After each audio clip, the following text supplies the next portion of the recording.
What is a theodolite? A theodolite is a device used to measure horizontal and vertical angles.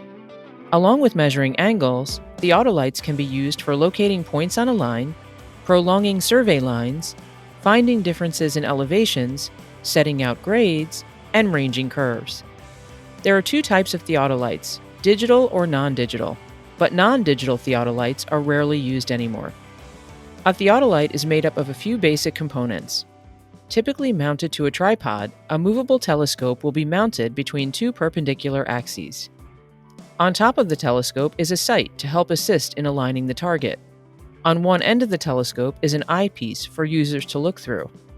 On the opposite end is an objective lens, which is used to sight the object. A focusing knob helps make the object clearer. An LCD display shows the angle measurements. Theodolites provide very accurate measurements of horizontal and vertical angles. They are used in multiple industries.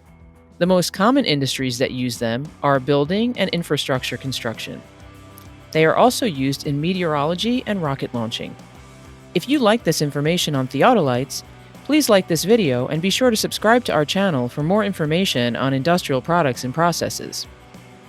For information about Radwell, visit us on the web at radwell.com or connect with us on social media. Thanks for watching!